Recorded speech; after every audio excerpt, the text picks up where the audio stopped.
My name is Christopher Neugebauer. Thank you all for coming along to my talk. Before I begin, I need to apologize. Regrettably, I'm unable to present the talk that I advertised in the program today. I was unable to get Python 2.1 installed on my Mac this week, and so I can't deliver the material I promised. Today, instead, we're going to be talking about how to make a working implementation of async functions in Python 1.6. And why you might want to use a more recent version of Python. So, I'm in a lot of places. You may know me from my work with the Python Software Foundation or on North Bay Python. It's in April next year in Petaluma. Come along. But what's important is that I've been around for a while, and I care about the health of our community. And in my travels, I hear things like, Python is not for me anymore, or Python is too complex these days. And I think it's really easy to agree that Python is too complex. There are so many new things in Python these days, so many new things. And I think it's reasonable to ask, why do we even need all this stuff anyway? I came from a programming language 20 years ago now. I liked that language a lot 20 years ago. I stuck around, but it's really easy to feel some resentment. Like, there's a new version of Python every year, and with new things to learn, your C programmers don't need to learn a new programming language every year, so why should I have to? And I know that there are other people who feel like this. And so today, I'm here to extend an olive branch to those of you. You don't need to learn new versions of Python to get the more useful things that we modern Python programmers work with today. So we're here to talk about async functions. Async functions are how we scale I/O-bound applications in modern Python. So what are async functions? So async functions are what Python calls, what computer scientists call coroutines.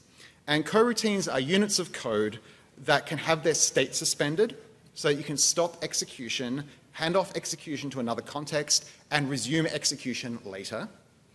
Async functions can communicate bidirectionally. That is, they can send data out, and they can take data back in when they need to. And importantly for us, async functions in Python are suitable for use in event loops. Event loops allow for things to happen outside of the context of our coroutines and to communicate when those things happen back to the coroutines that care about those things happening. So, we are going to try and write some async functions. We need them to be suspendable. We need them to have state that is suitable for storing into an event loop. And we are going to work just with the syntax that we have in various versions of Python. We're not going to write the event loop or any async I/O functions because we're going to get to Python 1.6 and Glyph was already starting working on that for us. So he's going to solve that for us 2 years from now. So Python 1.6. There's a lot of language there that we didn't have. It's a very simple language. There are a lot of features that didn't exist in Python 1.6. It's missing things like true and false. It's missing things like iterators, let alone generators. It's missing useful scoping rules. And most importantly for us, it's missing yield. So it's a bit of a challenge, right? Not having yield is really important. Yield is what gives us suspendable functions in modern Python. So we're going to have to do some real work. Now, the real work, we're going to start at Python 3.5 and work backwards, because at Python 3.5, that's when async and await were fully formed in the language. Not a lot of notice happened since then. Like, you got things like async 4, don't really care about that. So, quick recap. What does async and await look like? So, async functions, you can tell they're async functions because they say async in their definition. This is really important. It stops you from awaiting functions that aren't async. This function here, it does nothing asynchronously, so it's not really a very good async function. This one is slightly better. Suddenly we're allowing our function to spend for a few seconds and then get reactivated by something. Now that something is an event loop. And so what happens when you await a coroutine is that the coroutine may return a thing called a future, which is an object that indicates when some event has occurred that some coroutine is depending on, and when that future is ready, the result of the future gets handed back to the coroutine and continues on its way. Glyph isn't twitching, so I've got this right. Great. Okay, so async I/O actually happened before async and await were part of the language. They were there in Python 3.4 because there was a feature that showed up in Python 3.3, which is a thing called generator delegation. Generator delegation, you may know it as the yield from keyword pair. Basically, the idea of yield from is that you have a generator coroutine that calls another generator coroutine. And previously, you'd have to loop over that generator to yield all of its contents. With yield from, you can just say yield from this generator that you want to delegate to. It's one line of code. You don't need to write a loop. So why is this important? Well, what value is there in having a generator that just returns all the values from one other thing without doing anything in between? A lot of use cases for coroutines were already built around doing async I/O, even before Python started doing it at its core. And the for loop approach doesn't make a whole lot of sense here. So here's our modern async await approach. It's really clear what's going on. But before we had yield from, we'd have a for loop, and that was the only way that we could delegate. And it's not too bad if you're not planning on making use of that value that comes out of the coroutine that you're delegating to. But if you do need that value, even if the function is going to return one thing, you still need to have that for loop, and it's kind of awkward to read. The alternative is that if you know that there's only going to be one value being yielded, well, you can use the iterator protocol directly. But this is a code smell, right? Why is there iteration involved in this? Why are you calling next on an iterator here if you're calling it like a function? But with yield from, you can almost suspend the disbelief that there's some iteration going on here. Like async and await, it's a much better syntax. That's why we use it today. But this is something we can work with. So if we want async in older versions of Python, we're going to need to re-implement generator delegation. So here's the basis of that. We're going to create a class called from, and from accepts an iterable, and it stores the iterator that we get out of that iterable, and then from itself implements the iterator protocol. And basically what we're doing here is maintaining a call stack of delegated generators. It asks the iterator at the top for an item whenever you go next on it, and if we see a from object, we know that we need to start yielding from that generator that we're delegating to. So we push that to the top of the stack, and you just keep on looping through that until it exhausts everything, and then we raise stop iteration and we stop iterating. And finally, we need a way to handle all those froms at the top level. This decorator is going to solve that for us. Everything clear?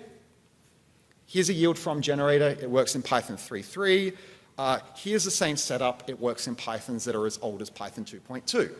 So that's pretty good. With a custom implementation of yield from, we have the tools that would let us implement generator delegation. And it really wouldn't take a huge leap of faith to rename this from wrapper to await, and that delegates decorator to async, but we didn't do that. We're just replacing yield from. Importantly, this really covers all the syntax that you need all the way back to Python 2.5. And this came out in around 2006. So we've already gone back about 18 years of Python at this point, which is pretty good. We've made generated delegation available to a lot more people, and I'm very happy about that. So next thing we need to deal with is bidirectional communication. That's this equals yield syntax. This was added around Python 2.5, and these are a feature that I'm going to call channels. You might want to also call them like the yield expression, but I think of this more as a way to communicate back and forth between coroutines. And so what we're working with, when we're working with an event loop, basically this provides us with a way to yield out a future and then resume once the result of that future is added back into the system. So this was useful in the development of async functions because before the yield expression came around, you could really only communicate things outward in a generator. And that's not so hard to work around because in Python, everything is an object. And more importantly, as Python programmers, we can create objects. This is object-oriented programming. I can do this. Here's such an object. It's a class called coroutine, which has a thing called slot and a thing called an instance. And it implements the generator channel protocols send and throw. And it can also act like an iterator. And really the only thing that you as the implementer need to implement is the body of it. And here's a quick implementation of a guessing game loop with our native yield expression channels. Works in Python 2.5. And here's the version that uses our hand-coded channels. It's very, very similar. You have to implement the coroutine as a method of a subclass, and you need 2 separate lines of code to do the communication. You need one to send the data out, and then one to read the slot's value back in. This is very simple, okay? Makes a lot of sense, and it works in every version of Python back to 2.2, which is as long as we've had native generators in Python. So, we now have backfills for 2 features that let us implement full bidirectional coroutines with automatic delegation. So that leaves us with one more thing to implement, which is yield. Yield came around in Python 2.2. Yield is what enables suspending functions at all. And surely you need yield as a piece of syntax to make all this work.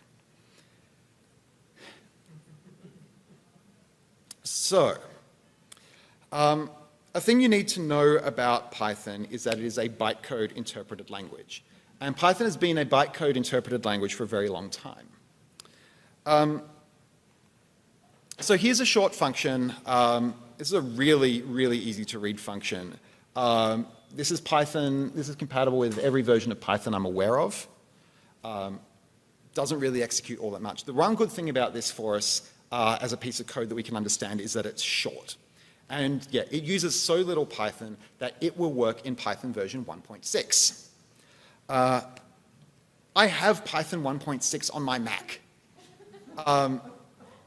Right now, I could tab out to it. I'm not going to, but I can. And you can have Python 1.6 on your Mac as well, or on your Linux box. It's available on Conda. You can just ask for a Python 1.6 environment if you want it.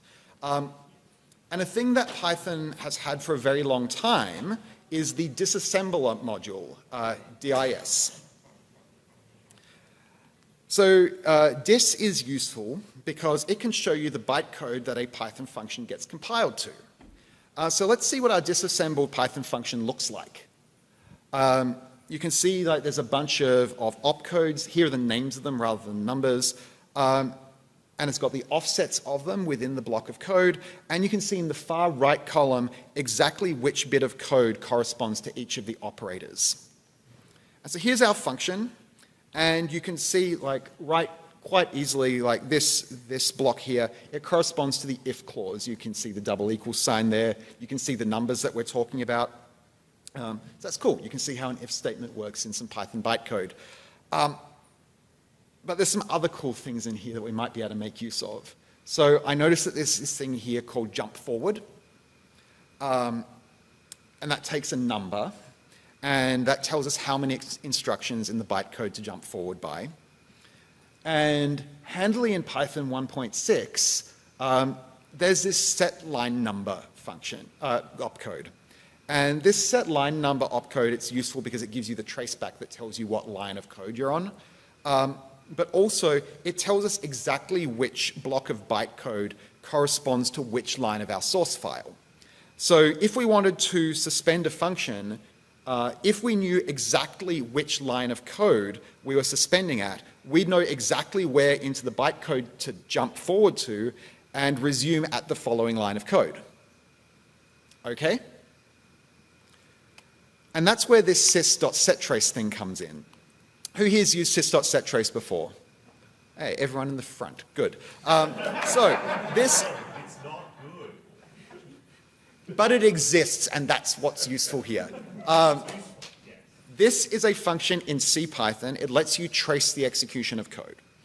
It's mostly meant for writing debuggers, but we're not here to write debuggers. We're here to do things that we shouldn't be doing. So sys.setTrace, it can trace a bunch of things. It can tell you when a function has been called. It can tell you if an exception is being handled. It can tell you when individual lines of code are being passed over. It can tell you when you're returning from a function. So a trace function, it takes 3 arguments from left to right. Firstly, from right to left. On the right, there is the magic argument. We don't care about the magic argument. We're going to ignore it. There's the event, which is a string. It tells us what sort of event we're handling. And there is the frame. And the frame gives us all manner of information about what we're actually tracing. So let's take a look inside this frame object. And this is Python 1.6. So we don't even have help at the terminal. And the documentation is really bad. So figuring out what was going on was kind of difficult here. But you can go print statement dir frame. I'm a Python 3 coder, so I put the parens in, but you didn't need them. So we can at least see what values are hanging out inside our frame objects. There's things like fback. Fback points to the previous stack frame, so you can unwind your stack. There's flocals and fglobals. These are the variables that are in context in a given stack frame. There's fcode. Fcode is the code object that's being executed. And then there's line number. And conveniently, line number corresponds to the line number of the line that's being executed. And so now we have everything that we need. Let's create a class called suspendable. Suspendable is going to track a bunch of things. It's going to track the mode our suspendable is in. That is like if we're yielding, are we restoring from a suspended state, are we stopping iteration. There's a method called yield because we need some way to indicate that we're yielding. We don't have yield as a keyword in Python 1.6. And that puts the suspendable into yield mode. And then there's also next, which we're going to talk about later. So the only thing the implementer needs to do, just like with our previous coroutine class, is to implement the body of it, which is easy. So here's our trace function. There's 2 parts to the trace function. The first one is a bit boring. It just says that this tracer only runs on functions that are called body, whose self-param is a suspendable. And then the thing we need to do is look for when we are returning from a function. Basically, we do different things depending on which mode our suspendable is in. If we're in yield mode, we're going to save the stack frame so that we can refer to it later. And we're going to enter restore mode so that next time we go back into the body, we're restoring as opposed to running it from the top. And here's the next method. If the coroutine is stopped, we raise stop iteration. Again, I needed to make a custom exception because stop iteration didn't exist because iterators didn't exist. And if we're not in restore mode, we start running the body function. And if we are in restore mode, we're going to unsuspend our suspended function with this thing that I haven't shown you yet. But I'm going to show it to you now.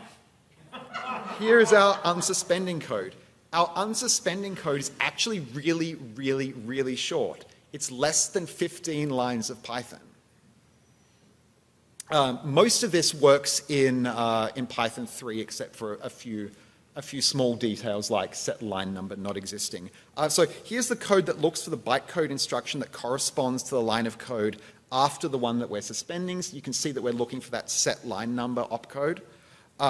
And what we're going to do is produce a new piece of bytecode that we plonk onto the front of the bytecode for our function so that when you enter the function, it's immediately going to jump to the line after the line of code where we returned.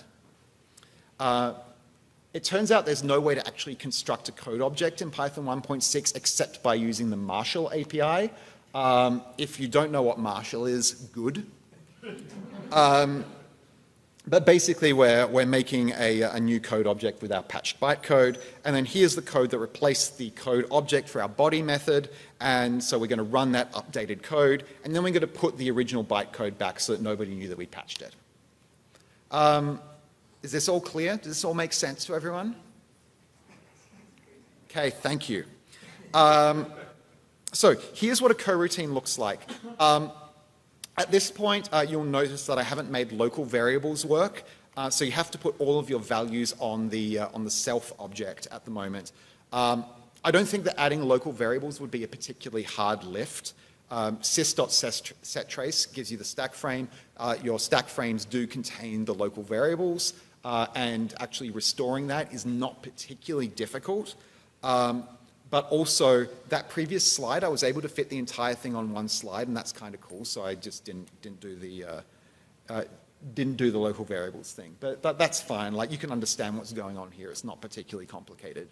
And this code does actually work. You can store stuff in self. It'll be there as state that can be taken back when you run it a second time, and your code will start executing in the very middle of the loop. That's basically what we were looking for. So that works in Python 1.6, which gets you back to the year 2000, and there's probably one person in the world who would have seen the value of suspendable coroutines for asynchronous I/O back in 2000.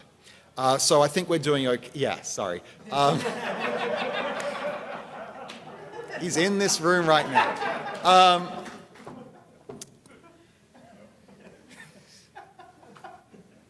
This was not meant to be at your expense, Glyph. I'm so sorry. Yeah, I'm pretty certain this code would have worked in earlier versions of Python. I have some friends on the core team, and they told me that Python 1.5 was basically the same as Python 1.6 without Unicode. We do need to be able to communicate to our international friends, so going back further, I would be doing them a disservice, so I stopped at Python 1.6. The overall technique works up to Python 3.11 and in versions of Python going back to about Python 1.1 or thereabouts, with some minor differences in terms of how you can find the bytecode that you need to jump to.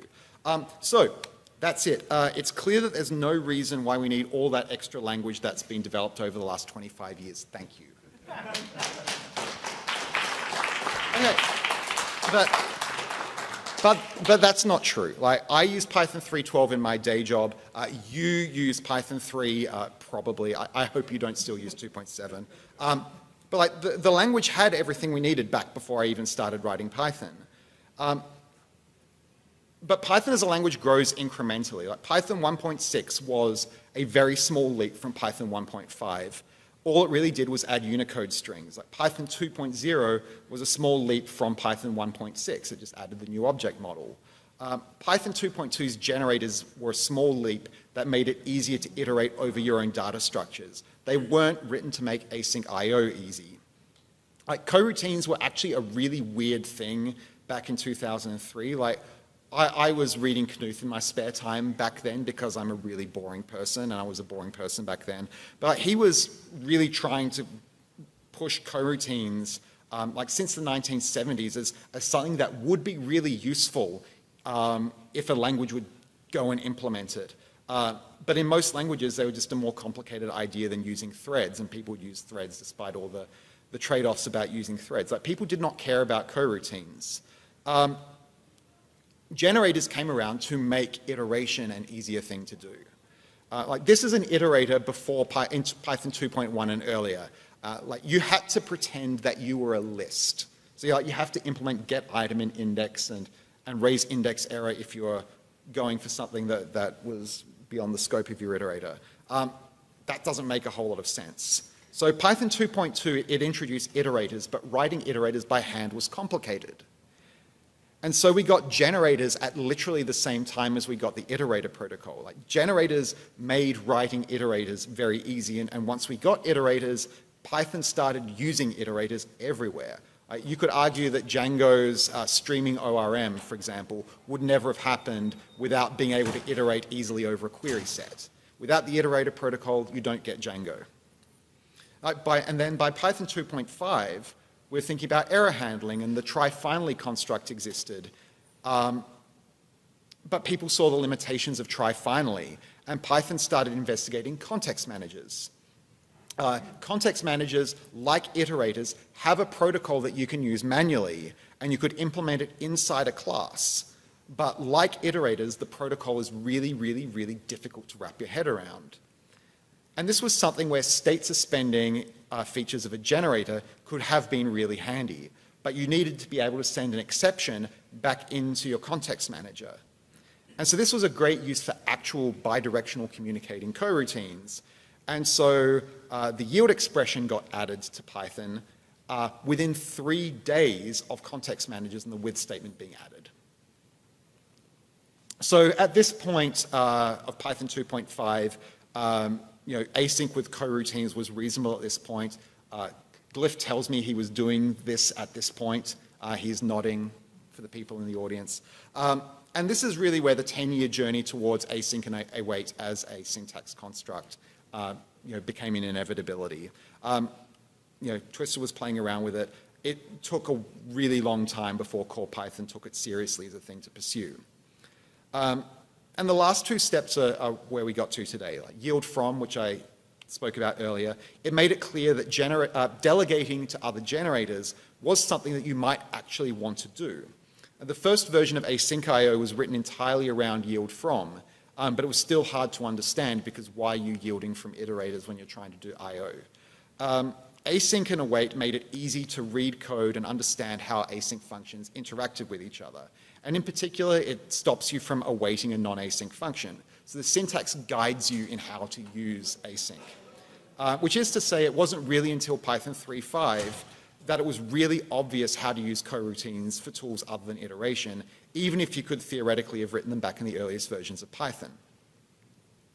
And it highlights that Python and we as Python developers value constructs, which is basically how I say that Python as a language shapes how you read and write Python. It provides you with a limited set of tools, and you work within the tools that are presented to you in order to write your code. And so we've just seen that you can actually write really reasonable looking async functions in any version of language that supports generators. In fact, like, you don't actually need generators at all if you're willing to do some bytecode patching.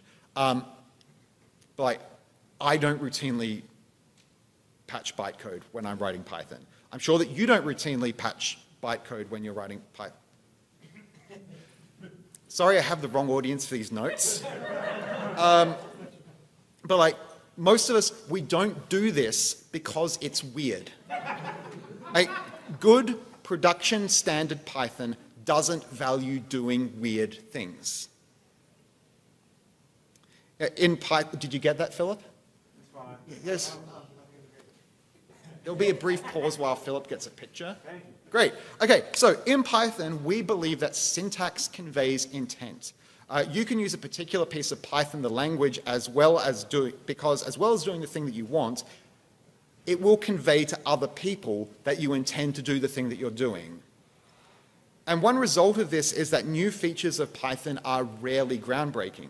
New features in Python are ones that very slightly dent the boundaries of what it's possible to communicate with Python, the language, or what's reasonable to accomplish with Python, the language. So when I started this talk, I promised a working version of async functions for people stuck on Python 1.6. You're welcome. But I also promised why you might want to use a more recent version of Python. And the answer is, newer versions of Python already have all of this stuff. Okay?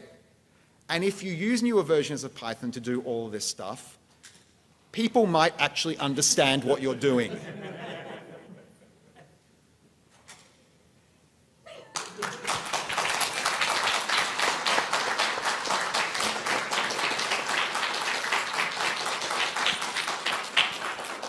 Thank you. Yes, we'll have time for one question. It had better be good. It had better be a question.